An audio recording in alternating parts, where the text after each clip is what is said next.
Welcome back, everyone, to another episode of the Leadership Void Podcast. I'm Enrique with my co-host Vince to bring you the best in our veteran military spouse and first responder community.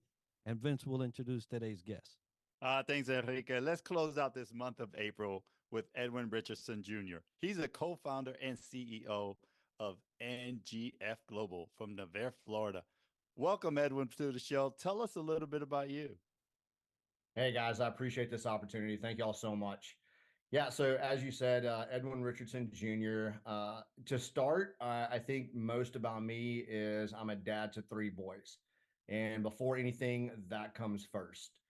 Retired Air Force combat controller. I enjoyed every bit of my over 20 years involved, the various sister services and partner forces I got to experience training and deploy with, whatever that looked like. And now going into what my entrepreneurship journey has kind of cultivated into where I'm at now with NGF Global. And that's really the bulk of everything I do right there.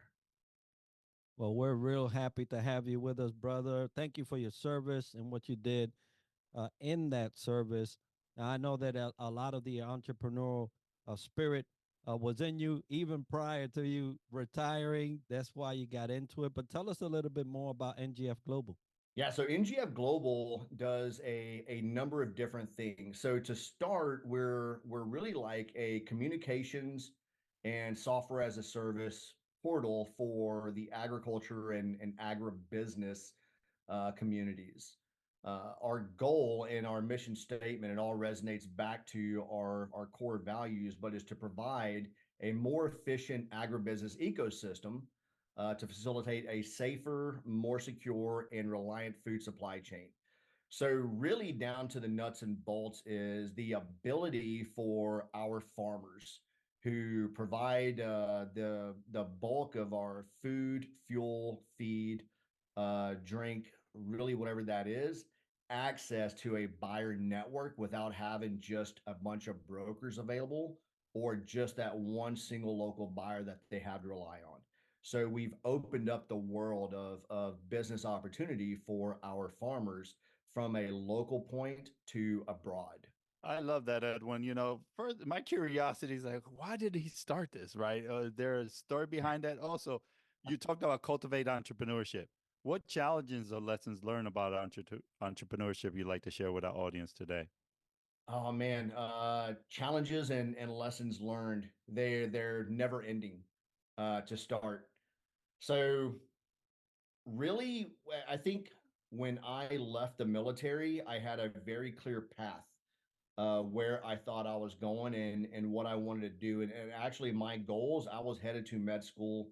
That was my plan. That was my process. And that's where I thought I was going. At that time, the good Lord blessed my wife and I with our 2 children right as I was retiring. So things changed very, very fast. So navigating what, this new, very real, unforgiving world is to somebody who thought he had a very clear plan to now I got to go back to square one and figure this all out. One was just being humble and just being quiet and listening. And I think a lot of people want to get out there and promote what they do and what they bring without really understanding where those skills, those tools fit into the equation. So I had to learn where I needed to fit in first. And that was a big challenge to kind of get through that process. Worked with a number of different companies, had a couple of other startups that saw success, saw failure, but all lessons learned that got us to NGF Global. Yeah, and we can echo both Vince and I as entrepreneurs ourselves. There's a distinct balance between the ups and downs of entrepreneurship and those high highs and those low lows. But I'm glad that you took on that journey. And so now you've started the NGF Global. So what's on the horizon? What are you looking for here in the future? Okay, so growth in multiple different avenues here. So we just started our first international transaction process.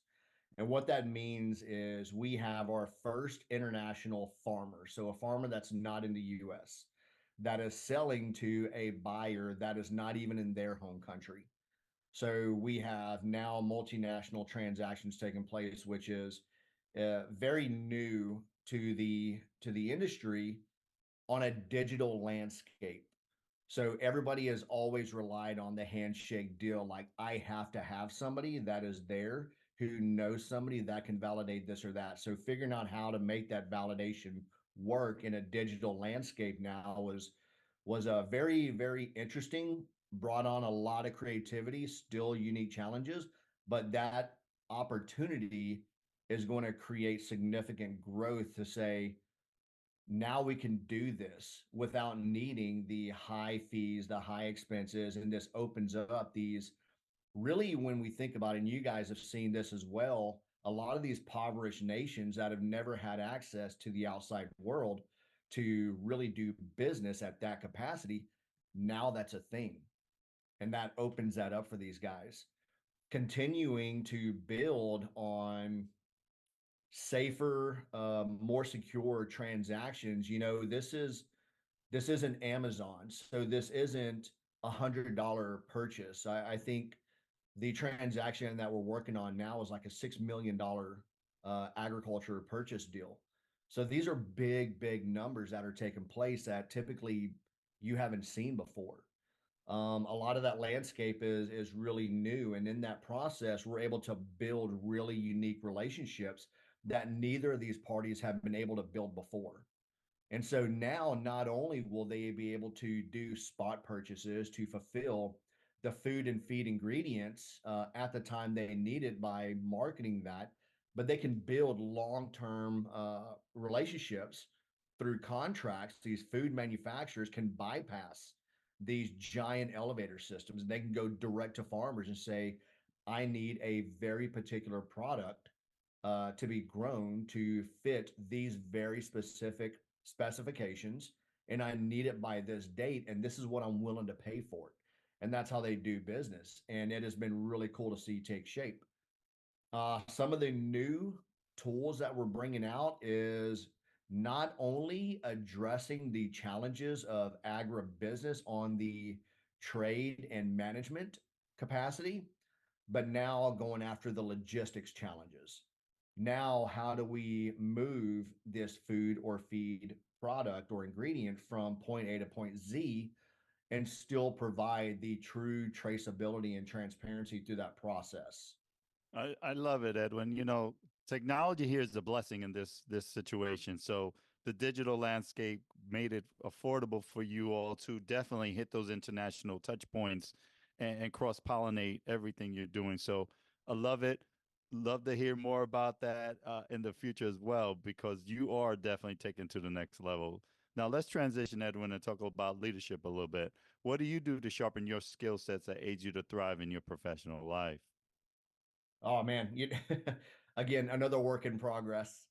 Uh, I think a lot of it, Enrique has known me for quite a while, and for me, physical fitness has been a part of my lifestyle for a very long time. And I think if you maintain a healthy physical kind of regimen, you're going to have the ability to have a clear mind. And when you can have a clear mind, you can sharpen that by just staying in books, reading. To me, reading is always a great go-to, just to kind of hone in on how your mind is going to work. Being involved in conversations, getting my kids to have conversations and teaching them how to not just respond to, let me make sure I put this the right way, not just respond because they think that's the right answer, but respond as a way, this is how I understand the question and this is my solution, and this is the process that I'm going to get there.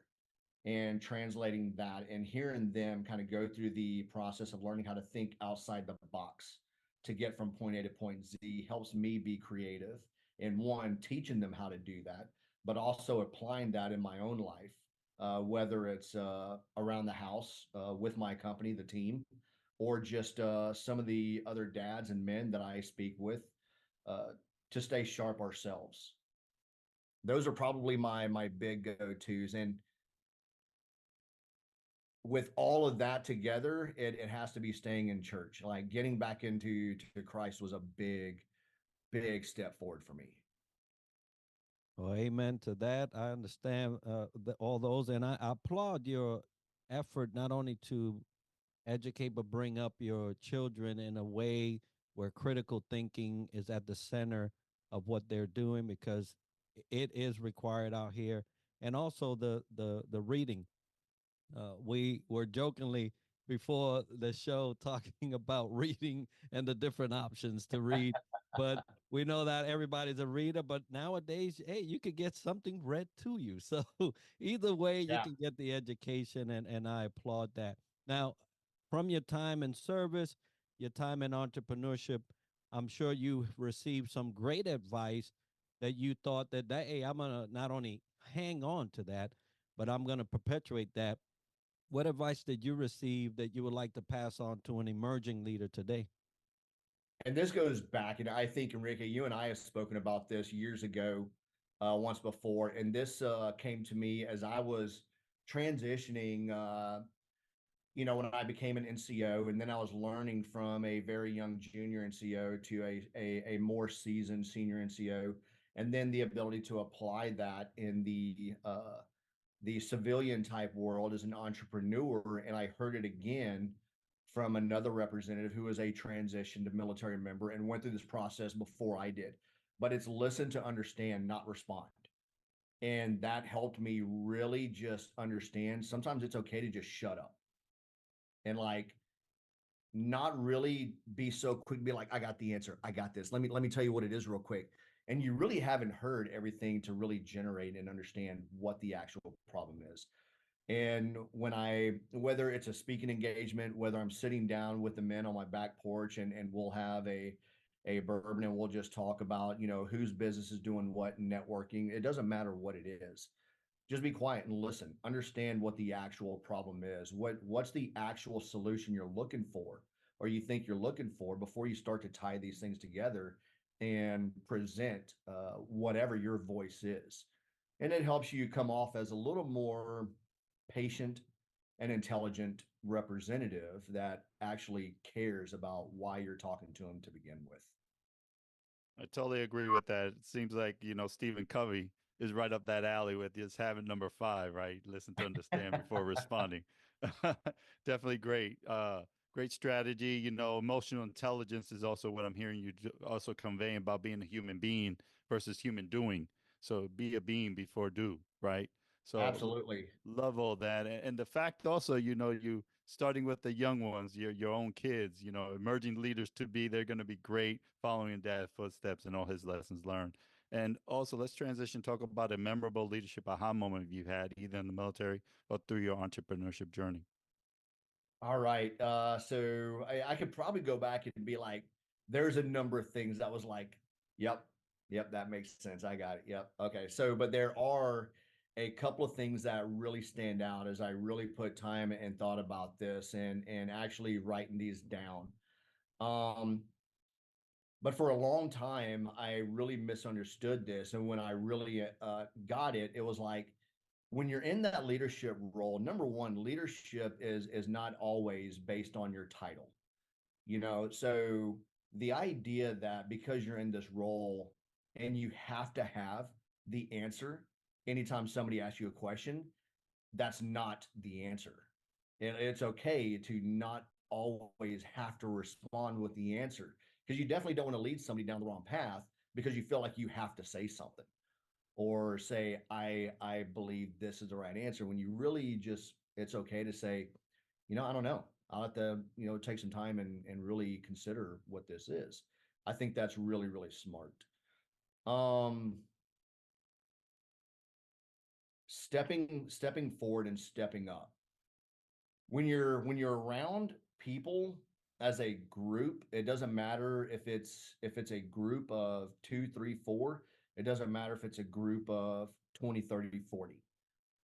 if you're stepping forward and you can speak rationally and you can promote a clear understanding of what the end point is and the why we're here, and you can really resonate what the mission statement is to your audience, they're going to listen to you. And there were times in my military career as well as my entrepreneurial journey and what both of those look like, where I probably would not have guessed me to be the most knowledgeable, most seasoned, most experienced guy in the room to take the step forward, or who should have taken the step forward to take on that leadership role for whatever the project is, whether it was a team effort. But I'm not afraid. And I got to the point where it's okay to not be afraid to step forward and turn that around and get your team to communicate with you and help you work together to build what the outcome is. And I think a lot of people don't understand that. They're always looking for the most seasoned, most experienced. And what you need is somebody who knows how to communicate and tie the group together to move forward as a team. And that was a big one for me. And that's why I really, really like building teams, strong teams. And that is not a fast process at all. I don't care what community you're in, that is not a fast process. Absolutely. And great aha moments shared there. Earlier, we spoke about high highs and low lows, and you're talking about the formation of teams, which in and of itself is a challenge. So, what are certain strategies you use with yourself or your team when times of change and challenge come?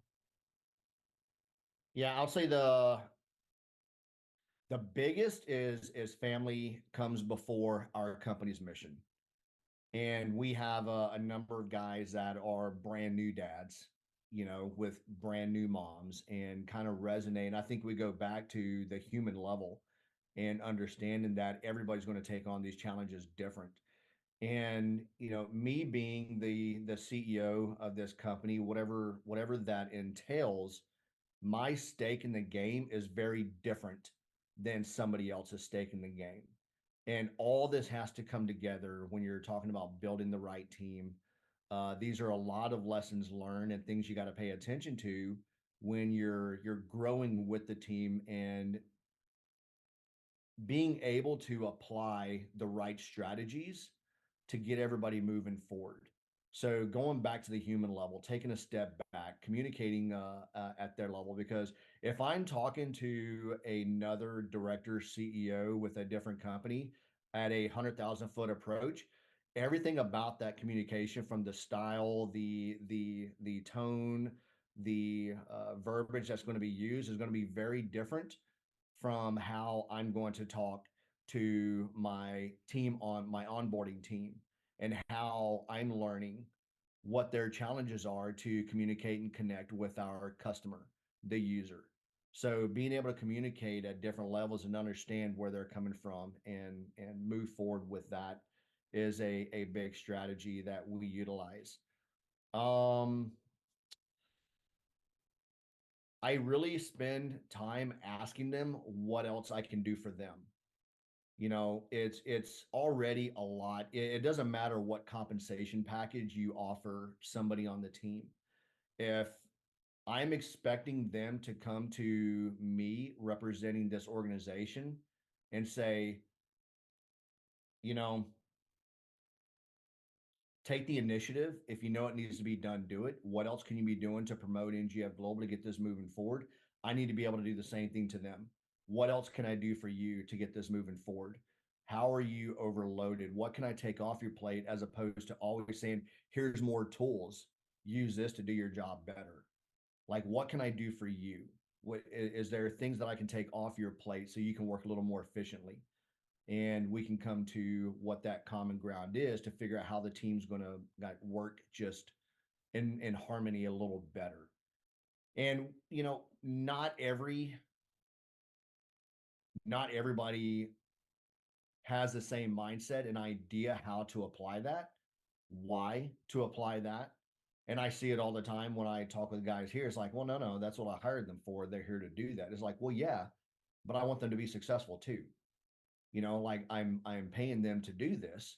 I want them to see success in this process just as much as I want to see NGF Global successful in this process. And it's not always just giving them tools, but it's kind of throttling back a little bit. How can I help? I definitely appreciate you sharing your mindset there, Edwin, and being so caring.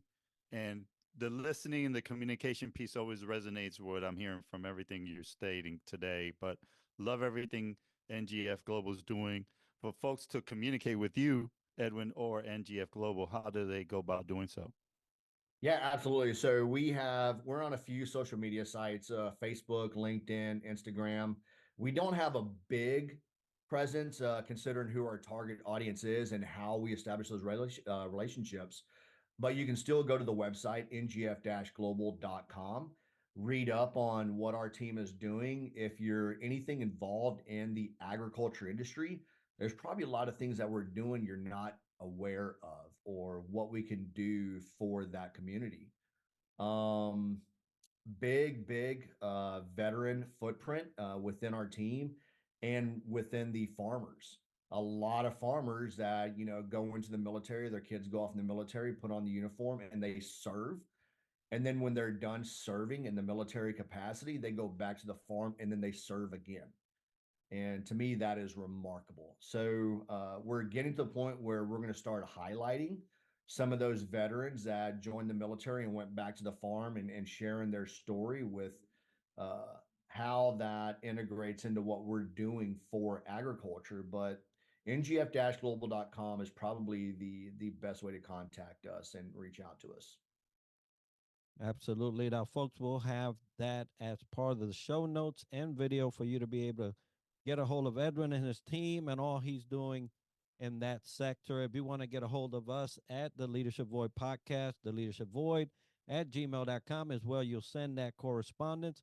If you'd like to hear a specific leadership topic covered or a guest featured, you'll do it by those means. And as well, we have great sponsors, Triple Nickel, a hero for kids, and FAVOB. But today is all about Edwin and NGF Global. Thank you for creating the landscape for veterans and the community to get together internationally. And we look forward to your future success. I appreciate it very much, guys. Thank you for this opportunity. This has been a lot of fun.